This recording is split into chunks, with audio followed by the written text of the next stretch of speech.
വാർത്തയിലേക്ക് ഏവർക്കും സ്വാഗതം. ഷാർജയിൽ മരിച്ച കൊല്ലം സ്വദേശി വിഭജികയുടെ മകൾ വൈഭവിയുടെ മൃതദേഹം UAE-യിൽ സംസ്കരിക്കും. ദുബായിൽ നടന്ന ഇന്ത്യൻ കോൺസുലേറ്റിന്റെ ചർച്ചയിലാണ് തീരുമാനം. കുഞ്ഞിന്റെ സംസ്കാരം വൈകുന്നത് ഒഴിവാക്കാനാണ് വിട്ടുവീഴ്ച ചെയ്തതെന്നും വിഭജികയുടെയും കുഞ്ഞിന്റെയും മൃതദേഹം ഇനിയും ഫ്രീസറിൽ വച്ചുകൊണ്ടിരിക്കാൻ വയ്യെന്നും കുടുംബം പ്രതികരിച്ചു. ഇതുവരെ മൃതദേഹം കാണാൻ പോലും പറ്റിയിട്ടില്ലെന്ന് കുടുംബം മാധ്യമങ്ങളോട് പറഞ്ഞു. കുഞ്ഞിനെ ഷാർജയിൽ സംസ്കരിക്കണമെന്ന പിതാവിൻ്റെ കുടുംബത്തിൻ്റെ ആവശ്യത്തിന് വിഭജികയുടെ കുടുംബം സമ്മതിക്കുകയായിരുന്നു. സംസ്കാരം ഇനിയും അനിശ്ചിതമായി നീളാതിരിക്കാനാണ് വിഭജികയുടെ കുടുംബം ഭർത്തൃവീട്ടുകാരുടെ തീരുമാനത്തിന് സമ്മതം അറിയിച്ചത്. കുഞ്ഞിൻ്റെ സംസ്കാരത്തിൽ വിഭജികയുടെ കുടുംബവും പങ്കെടുക്കും.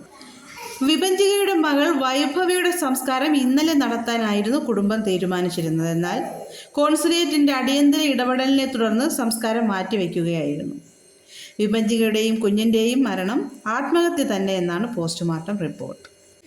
ഇക്കഴിഞ്ഞ ചൊവ്വാഴ്ച രാത്രിയായിരുന്നു കൊല്ലം കൊറ്റംകര കേരളപുരം സ്വദേശിനി രജിത ഭവനിൽ വിഭജികയെയും മകൾ വൈഭവിയെയും അൽ നഹ്ദയിലെ താമസ സ്ഥലത്ത് മരിച്ച നിലയിൽ കണ്ടെത്തിയത്.